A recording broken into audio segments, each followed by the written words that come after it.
उस आनंद कंद मुकुंद श्री कृष्णचंद्र की कृपा को प्राप्त करने का हमें भरसक प्रयास करते रहना चाहिए। मनुष्य जीवन का सार्थक तत्व तो यही है।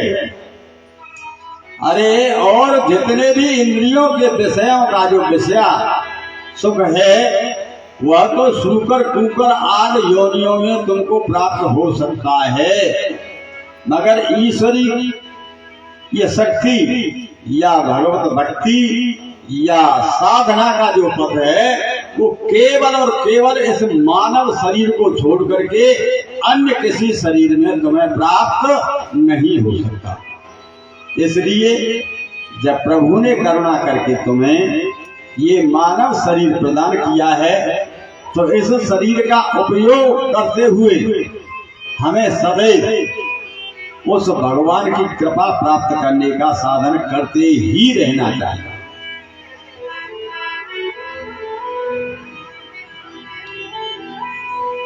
क्यों?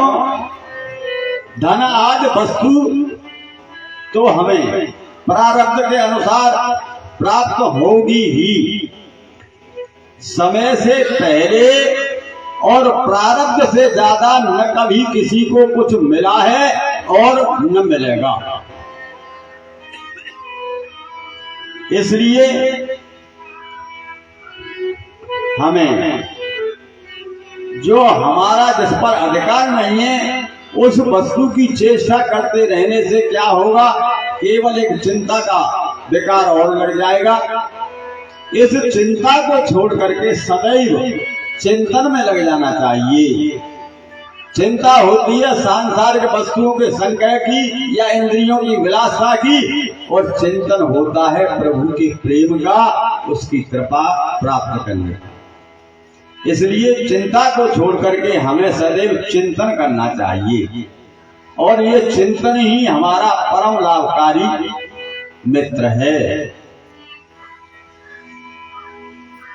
जो थोड़े में बहुत की इच्छा करता है, चाहे वो सम्राट ही क्यों न हो, चक्रवर्ती राजा ही क्यों न हो, यदि उसकी इच्छा शक्ति बढ़ी हुई है तो वो दरिद्र ही है। और यथासाध्य संतुष्ट रहने वाला चाहे जिसके तन पर एक लंगोटी मात्र है। भगवान शंकराचार्य से पूछा कि इस दुनिया में सबसे बड़ा भाग्यवान कौन है, तो भगवान शंकराचार्य ने कहा स्वानंद भावे परितोष मंता प्रशांत सर्वेन्द्रियमंता निरंतरे ब्रह्मणे ये रमन्ता कोपी नवंता खलु भागवंता। स्वानंद भावे परितुष्ट मंता, जो केवल संसार के आनंद में नहीं, केवल अपने अंतर्पट में अभयंतर मन में ही जो सदैव आनंद का अनुभव करता है उसी में संतुष्ट है। कोपी निरंतरे कोपी नवंता खलवाना स्वानंद भावे परितुष्ट मंता प्रशांत सर्वेन्द्रिय मंता। और जिसकी इंद्रियों की सब वासनाएं बहिर्मुख न होकर के अंतर्मुख हो गई हैं, अपने अंतरपट में ही समाहित हो गई हैं, किसी इंद्री में कभी कोई इच्छा उठती ही नहीं है। निरंतरे ब्रह्मणे रमन्ता, और जो निरंतर हर समय केवल ब्रह्म में ही रमण करता है, कोपीन बनता खल भागवंता, उसके शरीर पर मात्र एक लंगोटी ही क्यों न हो, मगर वास्तव में भाग्यवान तो वही है। संसार माया में चाहे अरबपति हो खरबपति हो, अरे नाना तरह के भौतिक साधनों का जिसके पास साधन हो वह भाग्यवंत नहीं है। इसलिए भगवान की कृपा तो तभी प्राप्त होगी जब संसार के जितने भी तुम्हारे भौतिक साधन है उन भौतिक साधनों का ह्रास हो जाएगा या तो प्रभु की कृपा से हो जाए या आपकी मानसिक प्रवृत्ति से हो जाए। और केवल दिखाने के लिए हम हर समय माला झोली को हाथ में लटकाए धरें, इस बाह्यांतर क्रिया के द्वारा हमारा कोई उद्धार होने वाला नहीं है। हमारा उद्धार तो उससे होगा जो हमारे अंतरपट में अव्यर्थ सदैव जाप, चिंतन और मनन चलता रहता है। इसलिए काम करते रहो। तस्मात् सर्वेषु कालेषु मां न स्मर युद्ध च। अर्जुन से भगवान ने यही तो कहा है कि युद्ध करने में कोई दोष नहीं है। अरे युद्ध कर, तू क्षत्रिय है, क्षत्रिय का काम है युद्ध में अपने शत्रु का विनाश करना। आगे लड़ करके यदि तुम हत्या कर मनुष्यों का वध करते हो तो तुम्हें हत्या नहीं लगेगी, मगर केवल इंद्रिय स्वार्थ के लिए, लूटने के लिए, प्रतिष्ठा के लिए और अन्य तरह के किसी स्त्री आदि का हरण करने के लिए यदि तुम किसी मानव की या पशु की हत्या करते हो केवल अपनी आत्मतुष्टि के लिए, तो वह पाप को तुम्हें भोगना ही पड़ेगा। तो इसलिए हमें मानव शरीर को सार्थक बनाना चाहिए और ये प्रकार यथासाध्य उस भगवान से जुड़ने का प्रयास करना चाहिए और संसार के प्राणियों में ईश्वर का अवलोकन करते हुए जो देने योग्य है उसे उन्हें कुछ न कुछ देते रहना चाहिए। बोलो बाल कृष्ण भगवान की। इस तरह हो मुक्ति का कोई तू यतन कर ले, मुक्ति का कोई तू यतन कर ले।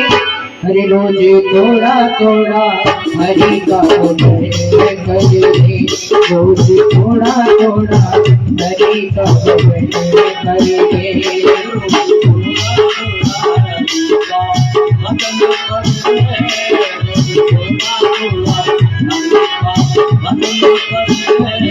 हरे मुक्ति का कोई यतन कर ले, मुक्ति का कोई यतन कर ले, रोज थोड़ा थोड़ा हरि का भजन कर ले, रोज थोड़ा थोड़ा हरि का भजन कर ले।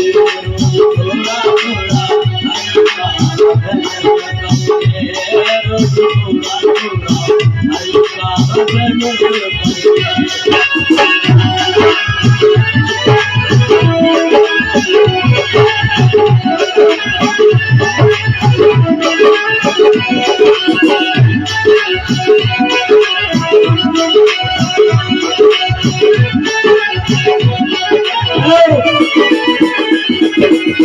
भक्ति करेगा तो बड़ा ही सुख पाएगा, भक्ति करेगा तो बड़ा ही सुख पाएगा, भक्ति करेगा तो बड़ा ही सुख पाएगा, भक्ति करेगा तो बड़ा ही सुख पाएगा। भक्ति से आत्मा का मैल छूट जाएगा, भक्ति से आत्मा का मैल छूट जाएगा।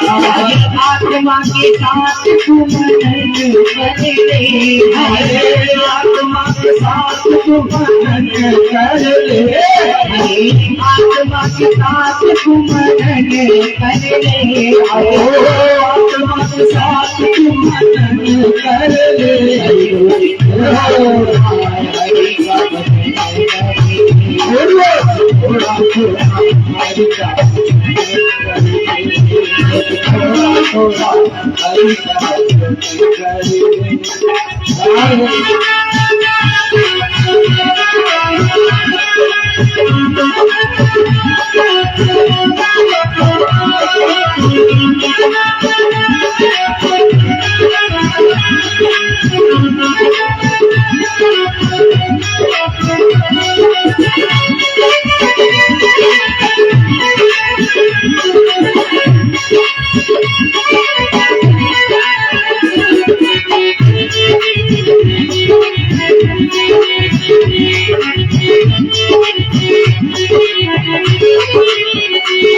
अरे संगत करे अच्छे लोगों की, संगत करे अच्छे लोगों की, संगत करे अच्छे लोगों की, संगत करे अच्छे लोगों की, दवा मिल जाएगी सभी लोगों की, दवा मिल जाएगी सभी लोगों की, दवा मिल जाएगी सभी लोगों की, दवा मिल जाएगी सभी लोगों की। जिंदगी को अपनी चमन कर ले, जिंदगी को अपनी चमन कर ले, जिंदगी को अपनी चमन कर ले, जिंदगी को अपनी चमन कर ले। हरे का भजन करे, थोड़ा थोड़ा हरे का भजन करे, थोड़ा थोड़ा हरे का भजन करे, थोड़ा थोड़ा हरे का भजन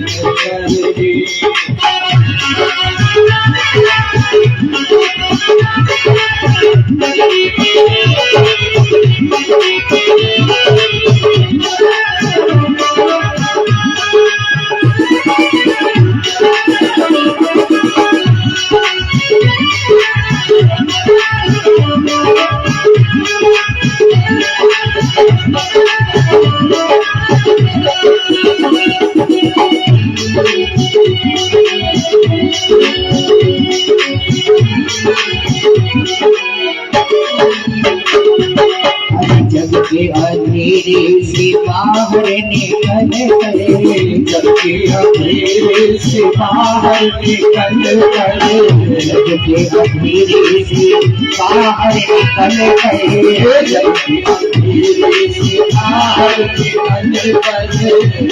बंदे तू हरि गुण गाए, बंदे तू हरि गुण गाए, बंदे तू हरि गुण गाए, बंदे तू हरि गुण गाए। आत्मा से हरि का मिलन कर ले, आत्मा से हरि का मिलन कर ले, आत्मा से हरि का मिलन कर ले, आत्मा से हरि का मिलन कर ले। थोड़ा थोड़ा हरि का थोड़ा थोड़ा हरि का भजन करे, थोड़ा थोड़ा हरि का भजन करे, थोड़ा थोड़ा हरि का भजन करे, थोड़ा थोड़ा हरि का भजन करे,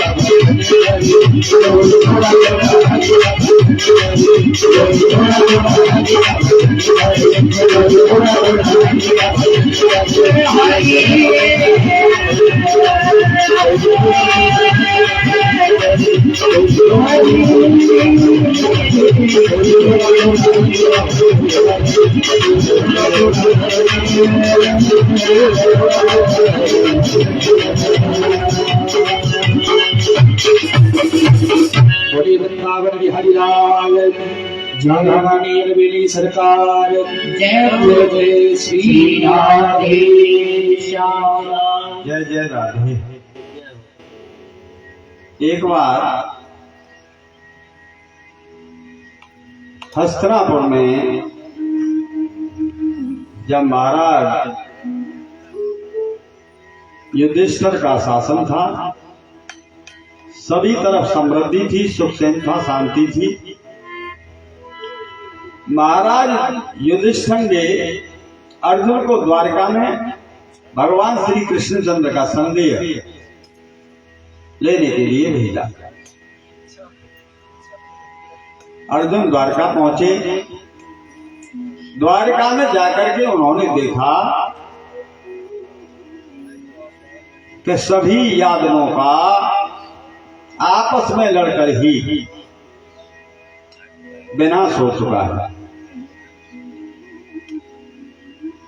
श्री कृष्णचंद्र भी ऐहिक लीला यानी लौकिक लीला का समापन करके और स्वधाम को गमन कर चुके हैं। वसुदेव देव की आराध और कृष्ण अक्रूर जितने भी यादव थे, जो तरुण अवस्था के थे, वो तो समुद्र में आपसे ही एक दूसरे को काट मार करके समाप्त हो गए, मगर उन वृद्धों का इनके शोक में द्वारका में ही देहावसान हो गया। अर्जुन ने जाकर के इन सबका अंतिम संस्कार किया और कृष्ण के जो पड़पोते हैं बद्रनाथ, उनकी अवस्था केवल 9 साल की है। उन्हें लेकर के और जो कुछ बारांगनाएं रमणियां शेष थी, जो यादवों के जो बच्चे शेष रह गए थे, उन बच्चे और रमणियों को लेकर के अर्जुन वहां से हस्तिनापुर के लिए चल दिए, क्योंकि द्वारका धीरे धीरे समुद्र में समाहित हो रही थी। तो जब द्वारका ही समुद्र में समा जाएगी तो ये बच्चे और ये रमणियां रहेंगी कहां? ये विचार करके अर्जुन उन सबको लेकर के जब हस्तिनापुर के लिए आ रहे थे, तो रास्ते में कुछ कोल भीलों ने आकर के अर्जुन से उन यादव कुल की बधू जिन्हें लेकर के आ रहे थे, उनको युद्ध करके अर्जुन को हरा दिया और उन बधुओं को लूट लिया। अर्जुन जैसा महान धनुर्धर कोल भीलों के आगे परास्त हो गया। इसमें एक कथा है। एक बार अष्टावक्र ऋषि गंगा जी में स्नान कर रहे थे। उसी समय स्वर्ग की कुछ बारांगनाएं गंगा स्नान के लिए आई। अष्टावक्र जी को आकर के प्रणाम किया। अष्टावक्र जी ने आशीर्वाद दिया, मगर जैसे ही वह नदी के प्रवाह से बाहर निकले, वक्र होने के कारण 8 जगह से टेढ़े होने के कारण वो सीधे चल नहीं सकते थे। इसलिए वह स्वर्ग की अप्सराएं देवांगनाएं अष्टावक्र का प्रयास करने लगी।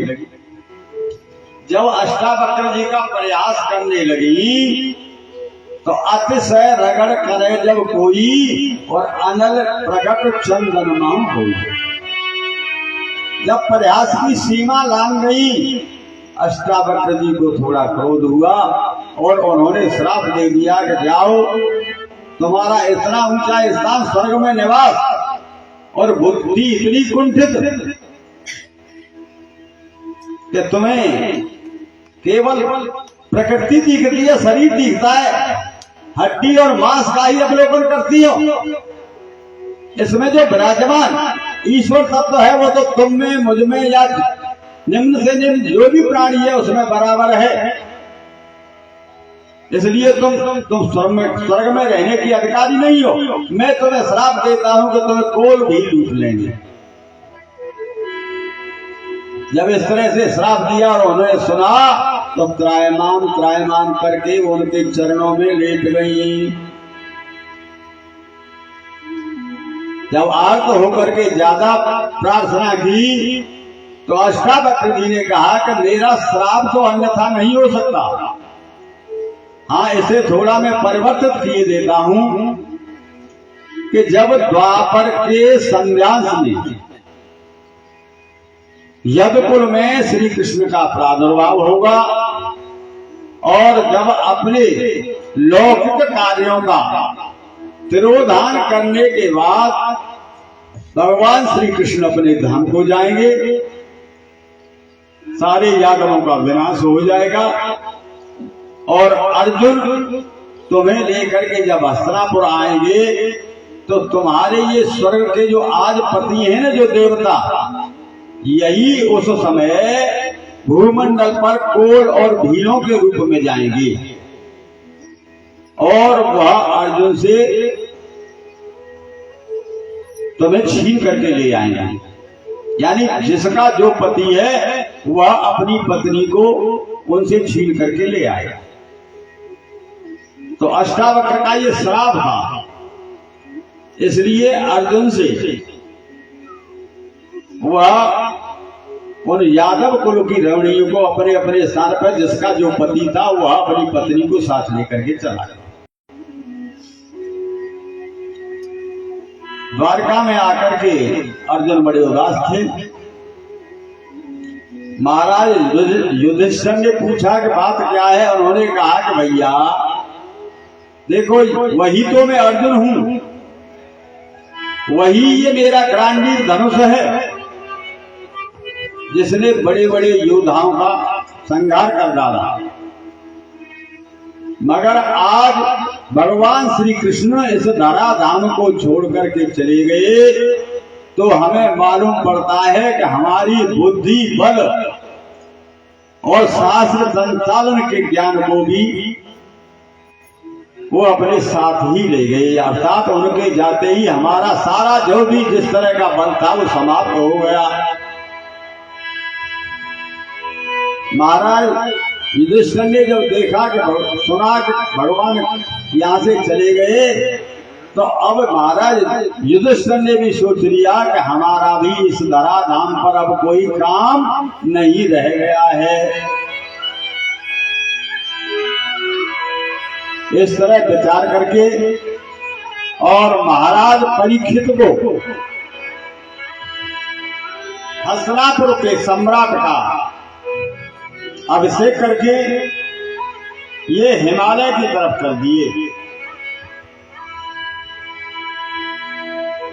स्वर्गारोहण करने के लिए हिमालय पर जब गए, पांचों पांडव साथ में द्रौपदी हैं, तो सबसे पहले हिमालय में चलते चलते द्रौपदी उस बर्फ में गल करके नीचे गिर गई। नकुल ने पूछा, भैया भैया देखो द्रौपदी तो गल करके समाप्त हो गई। हाँ ठीक बात है। क्यों? तो इसमें एक विषमता थी। क्या विषमता थी? कि ये पत्नी तो हम पांचों की थी मगर हृदय से ये प्यार केवल और केवल अर्जुन से करता। इस विषमता के कारण ये सबसे पहले चली गई। फिर नकुल भी जब चले गए तो सहदेव ने पूछा कि भैया तुम्हारा जो अतिशय प्रिय था, जिसे तुम सबसे ज्यादा प्यार करते थे, वह तुम्हारा प्यारा भाई नकुल भी चला गया। इन्होंने कहा कि इसमें बहुत बड़ा अभिमान था कि अश्व या पशुओं की चिकित्सा करने वाला संसार में मुझसे बड़ा और कोई नहीं है। अश्व संचालन और उनकी चिकित्सा में ये अपने समान किसी को नहीं मानते थे, इसलिए इस अभिमान के कारण इनका यह हाल हुआ है। जब सहदेव गए तो अर्जुन ने कहा कि भैया जो परम विद्वान था वह सहदेव भी चला गया कि हाँ, इसे बहुत बड़ा अहंकार था कि नक्षत्रों की गणना मेरे समान कोई नहीं कर सकता। ये संसार में अपने को ज्योतिष का सबसे बड़ा पंडित मानता था। फिर धीरे धीरे आगे चले तो अर्जुन चले गए। भीम ने पूछा, भैया हम सबका प्रिय यानी जो प्राण के समान था वह अर्जुन भी चला गया। कि हाँ, ऐसे ये अभिमान था कि मेरे समान धनुर्धर न तो कोई पहले हुआ है और न कोई होगा। यानी और इसमें दो राय नहीं है कि जहां श्रेष्ठ धनुर्धर की गणना होती है वहां पर अर्जुन और कार्तवीर अर्जुन सहस्राबाहु का ही नाम आता है, भगवान राघवेंद्र सरकार का भी नहीं आता। कार्तवीर अर्जुन तो उनका भी नाम अर्जुन है, वैसे सहस्राबाहु कह देते हैं, कार्तवीर पिता का नाम है, जिन्होंने रावण को खेल ही खेल में बांध लिया था। और अर्जुन ये सर्वश्रेष्ठ धनुर्धर हुए हैं। और अर्जुन ने तो जिनको रावण भी नहीं जीत सका, ऐसे काल के और पुलोम नाम के राक्षसों को अकेले अर्जुन ने, जब स्वर्ग में गए थे वहां विद्या सीखी, 6 महीने रहे, तो गुरुदक्षिणा देने के लिए जब इंद्र से कहा, तो इंद्र ने कहा कि पुलोम और काल के नाम के जो राक्षस हैं वो जब चाहे स्वर्ग पर आक्रमण कर देते हैं, मुझे परेशान करते हैं, मैं बड़ा दुखी हूं, मेरी दक्षिणा यही है, तुम उनका विनाश कर दो। अर्जुन ने कहा कि मेरे पास न तो रथ है और न सारथी है। इंद्र ने कहा मेरा सारथी मात्र रथ लेकर के, मेरा रथ लेकर के जाएगा। तो अकेले अर्जुन ने और काल के और पुलोम नाम के राक्षसों का वध किया। उस समय मातृ ने कहा कि मैं इंद्र के साथ तो रथ हाँकता हूं, भगवान शिव को भी मैंने बैठा करके रथ में हाँका है, रथ हाँकाया, और राम जी को मैंने रावण से युद्ध कराया। 18 दिन तक मैं राम जी का सारथी रहा, मगर मैंने जो प्रतिभा तुम्हारी है ऐसी प्रतिभा न राम जी ने देखी न और किसी ने देखी। अर्जुन ने कहा ऐसी क्या बात है कि रथ तो हालता है, रथ के हालने के साथ राम जी भी हालते थे जब रथ में बैठे थे, पर इतना अधिक आसन किसी का नहीं है कि रथ हलता है मगर तुम्हारा आसन स्थिर है, मैंने तुम्हें हिलते हुए नहीं देखा। अर्जुन ने कहा कि यदि मैं रथ के साथ में हिल गया तो मेरा सत्य शास्त्र नाम ही निरर्थक हो जाएगा। अर्थात 1 लक्ष्य पर एक बार ही संधान करने वाला अर्जुन ने यदि ये सोच लिया कि मुझे इसका वध करना है तो एक बार में उसका वध कर देता था, उसे दूसरा बाण चलाने की जरूरत नहीं पड़ती थी। तो ऐसे ये अभिमान था।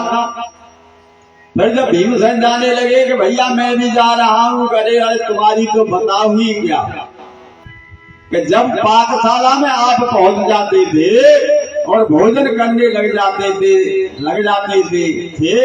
तो तुम्हें ये भी नहीं छोड़ते थे कि हमारे भाइयों के लिए बचा है या नहीं बचा है। केवलम अत्य अघमत, अरे जो अकेला ही खाता है वो पूर्ण पाप को खाता है। तो इसलिए आप भी गए, अंत में जब पहुंच गए ऊपर, एक कुत्ता इनके साथ गया था स्वान, तो वहां पर एक विमान आया और कहा कि तुमने जो है सदैव स्वर्ग के लिए चलिए। महाराज युधिष्ठिर ने कहा कि ठीक है, पहले मेरे श्वान को चढ़ाइए। कि श्वान नहीं जाता, श्वान तो इतना पवित्र है कि यदि दृष्टि में भी भोजन या किसी को देख ले तो अपवित्र हो जाता है, इसलिए स्वर्ग में श्वान का तो कोई काम ही नहीं है। महाराज युधिष्ठिर ने कहा कि ये मेरी शरण में है, मेरे साथ आया है, तो बताइए मेरी शरण में है, मेरे साथ आया है, तो मैं इसको कैसे छोड़ दूं। शरणागत को जे तजहि निज अनहित अनुमान, हे नर पामर पापमय और ते नहीं दिलो कतहान। राम जी ने कहा है कि जो शरण में आए हुए शरणागत को कैसे मेरा बहुत बड़ा नुकसान होगा, हानि होगी, ऐसा सोच करके जो शरणागत शरण में आए हुए का त्याग कर देते हैं तो वास्तव में बहुत बड़े वह मनुष्य बहुत बड़े गमार हैं, पापी हैं। इसका ऐसे का तो मोह देखने में भी हानि होती है, इसलिए मैं इसे नहीं छोड़ सकता।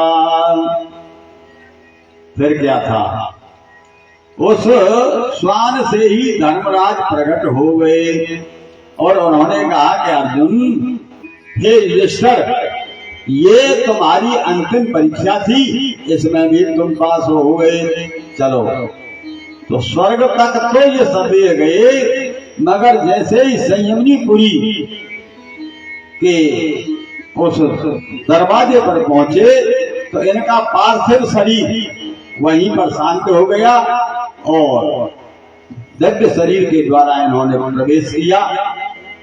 तो इस समय पांडव का इस तरह से स्वर्गारोहण हुआ। महाराज परीक्षित चक्रवर्ती राजा हैं और धर्म के बड़े ही प्रवीण पंडित हैं। इन्होंने सोचा कि मेरे होते हुए और कलयुग मेरे राज्य में प्रवेश कर गया है, ऐसा मैंने सुना है।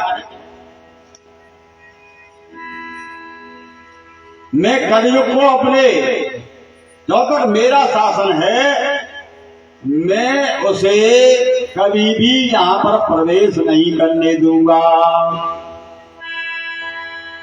यह विचार करके महाराज परीक्षित जी चतुरंगी सेना सजा करके तैयार हो गई। यदा परीक्षित गुरुजानले सुनो कलिं प्रवेशं निज चक्रवर्ती। यदा परीक्षित गुरुजानलेषु कलिं प्रवेशं निज चक्रवर्ती।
ऐसा विचार करके चतुरंगिनी सेना सजा और हाथ में धनुष लेकर के रथ पर सवार होकर के कलयुग का निग्रह करने के लिए चल दिए। आगे चल करके क्या देखा, एक बहुत ही काला कलुका जिसने राजचिन्ह धारण कर रखे हैं और वह एक पैर को अपने पद के पैर के प्रहार से अर्थात उससे लात का